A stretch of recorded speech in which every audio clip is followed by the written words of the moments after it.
Hi అండి, అందరికీ నమస్తే. నేను అరుణ. ఇవాళండి ఇవి పల్లీలతో నేను పొడి చేద్దాం అనుకుంటున్నానండి. పల్లీ పొడి అనొచ్చండి, చెనిగ్గింజల పొడి అంటారండి, ఎలా పిలిచినా పొడి ఒకటేనండి. ఈ పొడి ఏమో నేను ఒక ½ కిలో ఉండొచ్చండి. ఇవి ½ కిలో పప్పులు తీసుకున్నానండి. నేను ½ కిలో పప్పులకి ఇవి చట్నీ పప్పులు కొన్ని తీసుకున్నానండి. ఒక 3 వెల్లుల్లి తీసుకున్నానండి. ఇవి పొట్టు తీసుకోవాలి. ఎండుమిర్చి అండి, ½ కిలో పల్లీలకు నేను ఇన్ని ఎండుమిర్చి తీసుకున్నానండి. అంటే మనం కారం ఎంత తింటామో దాన్ని బట్టి తీసుకోవాలండి. ఇవి కొంచెం కారం తక్కువే ఉన్నాయండి, మరి అంత కారం ఏం లేవు. మనం కారం తినేదాన్ని బట్టి మనం తీసుకోవాలి. ఇలా ఒక కళాయి పెట్టేసుకొని ఈ కళాయి కొంచెం హీట్ అయిన తర్వాత మన పల్లీలన్నీ వేసుకోవాలండి. ఈ పల్లీలు ఆయిల్ వేయకూడదండి, ఆయిల్ వేయకోకుండా డ్రైగా వేయించేసుకోవాలి. బాగా సిమ్లో పెట్టుకొని అన్నీ సేమ్ కలర్ వచ్చేలాగా వేయించుకోవాలండి. అప్పుడు మన పల్లీ పొడి మంచి స్మెల్ వస్తుంది, తిన్నికి టేస్ట్ ఉంటుంది. ఈ ఎండుమిర్చి ఇవి కూడా తర్వాత వేంపేసుకున్నామండి. సాల్ట్ అండి, మనకు ఈ పల్లి పొడికి ఎంత పడుతుందో సాల్ట్ అండి. ఇవండి ఈ ఐటమ్స్ ఉంటే మన పొడి రెడీ అయిపోతుందండి. సూపర్ టేస్టీ ఉంటుందండి ఈ పొడి. పిల్లలు హాస్టల్లో ఉండే పిల్లలకి, బ్యాచిలర్స్కి, మనం ఎక్కడన్నా ట్రైన్లో జర్నీ చేస్తున్నా 2-3 డేస్ అలా వెళ్ళిన చపాతీలేకి, పూరీలేకి, పులిహోరలేకి, లెమన్ రైస్లేకి, దేంట్లోకైనా సూపర్గా ఉంటుందండి. వైట్ రైస్ గీ వేసుకొని తింటే ఇంకా సూపర్గా ఉంటుందండి. ఈ పొడి మనం ఒక్కటి చేసి పెట్టేసుకుంటే మార్నింగ్ పిల్లలకి స్కూల్కి వెళ్ళేటప్పుడు టిఫిన్లేకి కూడా మనం దోశ వేసేటప్పుడు ఒక్కోసారి చట్నీ చేయలేకపోతాం కదా, అప్పుడు కూడా మనం పైన చల్లేసి కొంచెం ఆయిల్ వేసి ఇచ్చినా కూడా సూపర్ టేస్ట్ ఉంటుందండి. ఎప్పుడు ఇది 1 మంత్ వరకు నిలువ ఉంటుందండి, ఏమవ్వదు. ఇలా అన్నీ సేమ్ కలర్లో వేపుకోవాలి.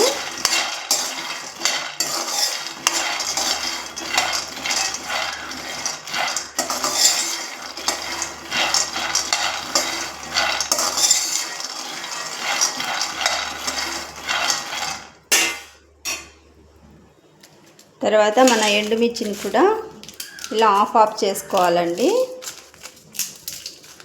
ఇలా చేసామంటే లోపల ఉండే ఇవి గింజలు ఉంటాయి కదండి, అవి కూడా వేగి బాగా స్మెల్ వస్తుంది. పచ్చడి ఇవి పొడి చాలా టేస్ట్ ఉంటుందండి. ఇవి కూడా ఇలా వేగుతాయండి, లోపల నుంచి వేగుతాయి.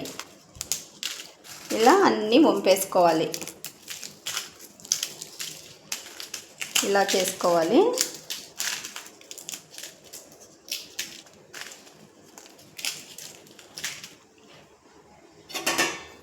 ఇవి చూడండి, ఇలా మిక్స్ చేస్తూ ఉండాలండి, లేదంటే కింద అడుగంటుతాయి. ఇవి అన్నీ సేమ్ కలర్ రావాలి.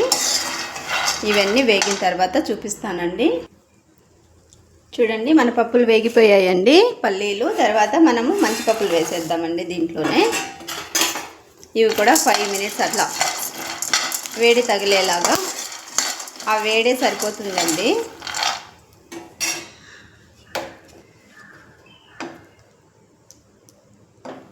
తర్వాత మనము ఈ పప్పులను ఇక్కడ పెట్టేద్దామండి, ప్లేట్లోకి తీసేసుకున్నాం.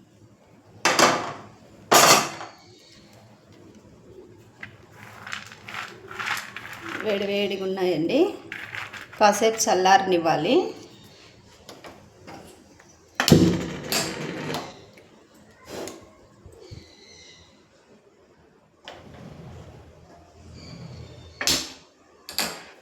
మళ్ళీ స్టవ్ వెలిగించుకోవాలండి. మన కళాయి పెట్టేసుకున్నాము.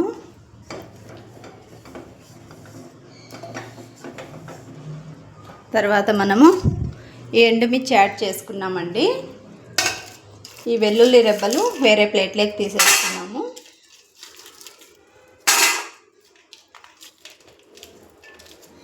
ఈ వెల్లుల్లి వేరే ప్లేట్లోకి తీసుకున్నామండి. తర్వాత మనము ఇవి ఎండుమిర్చి కూడా వేపుకోవాలండి, ఆయిల్ అవసరం లేదు.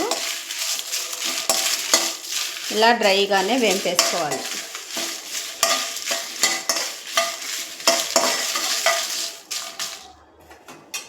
ఇవి కూడా కొంచెం సిమ్లో పెట్టుకొని వేపుకోవాలండి నీట్గా. తర్వాత ఇవి కొంచెం చల్లగా అవ్వాలి.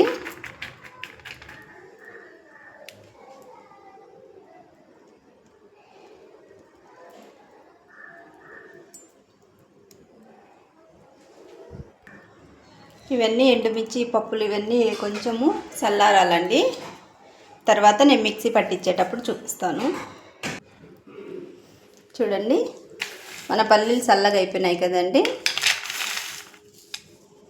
కొంతమంది పొట్టు కూడా తీసి వేస్తారండి. ఇలా పొట్టు తీసేసి వేసుకుంటారు. నేనైతే పొట్టు తీయనండి, పొట్టుతోనే వేస్తాను. తర్వాత మన ఎండుమిర్చి కూడా ఈ వెల్లుల్లి అండి, అంత పొట్టు తీయనవసరం లేదండి, కొంచెం పొట్టు కూడా ఉంచుకుంటే బాగుంటుంది.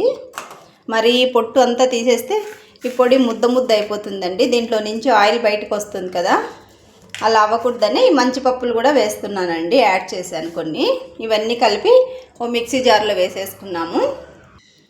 చూడండి, పల్లీలండి, పల్లీలు ఎండుమిర్చి అన్నీ వేసానండి మిక్సీ జార్లో. తర్వాత మనకు ఎంతైతే పడుతుందో సాల్టు, నేను కల్లుప్పు యాడ్ చేస్తున్నానండి. మన కల్లుప్పు కూడా చూసుకొని యాడ్ చేసుకోవాలి. తర్వాత నేను ఇదంతా మిక్సీ పట్టేస్తానండి. ఈ వెల్లుల్లి రెబ్బలు తర్వాత వేస్తానండి. చూడండి, ఇలా మిక్సీ పట్టేసుకోవాలండి. మరీ మెత్తగా పట్టకూడదు, ఇలా కొంచెం గరుగ్గా పట్టుకోవాలి. తర్వాత మనము ఈ వెల్లుల్లి రెబ్బలు కూడా వేసేద్దామండి. ఈ వెల్లుల్లి రెబ్బలు వేసేసి కొంచెం మిక్సీ పట్టేద్దాము. సాల్ట్ చెక్ చేసుకున్నామండి, కొంచెము సాల్ట్ సరిపోయిందండి. చూడండి, నేను అంతా మిక్సీ పట్టేశానండి. తర్వాత ఒక బౌల్లోకి తీసుకున్నా, ఇలా పట్టుకోవాలండి. చూసారా అండి, మన పొడి రెడీ అయిపోయింది. చూడండి ఎంత స్మూత్గా పొడి పొడిగా ఉందో. చూడండి, ఇంకా మా అమ్మ వాళ్ళు అయితే అండి ఈ పొడి ఎప్పుడు మేము స్కూల్కి వెళ్ళేటప్పుడు ఎప్పుడు బాక్స్లలో మా ఇంట్లో ఎప్పుడు ఉంటుందండి. దోశలేకి, వైట్ అన్నంలోకి, చద్దన్నంలోకి సూపర్ టేస్ట్ ఉంటుందండి. పెరుగన్నంలోకి చాలా బాగుంటుంది. ఇది ఎప్పుడు నిలువ ఉంటుందండి మా ఇంట్లో. మా పిల్లలకు మా వారికి కూడా చాలా ఇష్టము. దోశలోకి, దోశలో పైన పొడిలాగా చల్లుకొని తింటే చాలా టేస్ట్ ఉంటుందండి. ఊత్తప్పంలోకి కూడా బాగుంటుందండి. ఇలా మనం పొడి చేసి పెట్టుకున్నామంటే 1 మంత్ వరకు నిలువ ఉంటుందండి. ఇంతే అండి, ఎంతో సింపుల్గా మన ఆంధ్ర స్టైల్ కడప స్టైల్ పల్లీ పొడి అండి. శనగ్గింజల పొడి కూడా అంటారండి, చాలా టేస్ట్ ఉంటుందండి.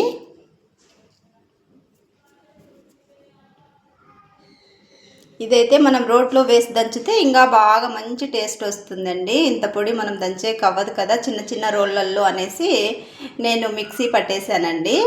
ఇది కరివేపాకు పొడి, వెండు కొబ్బరి పొడి, ఇవన్నీ నిలువ ఉంటే కూడా ఇంట్లో ఏదో ఒకటి వేసుకొని తినేసేయచ్చండి. పిల్లలకి పొద్దున్న మార్నింగ్ పూట కాలేజీకి వెళ్ళే పిల్లలు, స్కూల్కి వెళ్ళే పిల్లలకి బాగా యూజ్ అవుతుంది.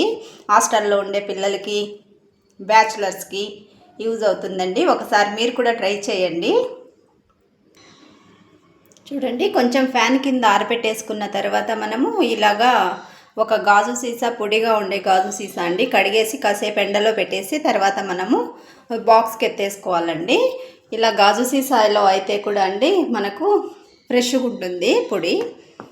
ఇప్పుడు మనము దీన్ని వాటర్ తగలకోకుండా అలా పెట్టేసుకున్నామంటే 1 మంత్ వరకు నిలువ ఉంటుందండి, ఏం పాడవదు. చాలా టేస్ట్ ఉంటుందండి పల్లీ పొడి. ఈ పల్లీ పొడి ఇలా వేడి వేడి రైస్ తీసేసుకొని 1 స్పూన్ మన పల్లీ పొడి వేసుకొని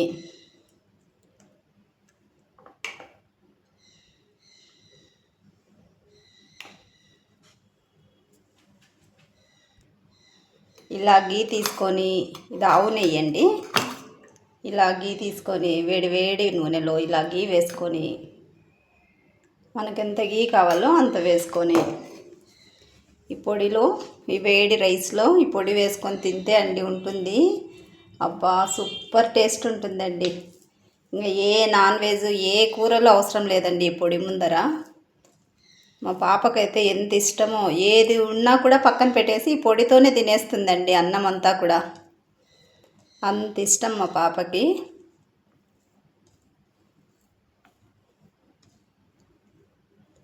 చూడండి,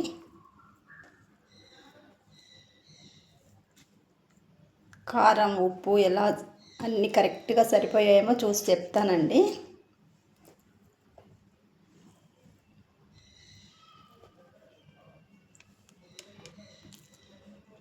ఉప్పు కారం అన్నీ సూపర్ పర్ఫెక్ట్గా సరిపోయినాయండి. సూపర్ టేస్ట్ ఉందండి. ఈ కడప స్టైల్ పల్లీ పొడి, శనగగింజల పొడి ఒకసారి మీరు కూడా ట్రై చేయండి. ఎలా వచ్చిందో నాకు కామెంట్ చేయండి.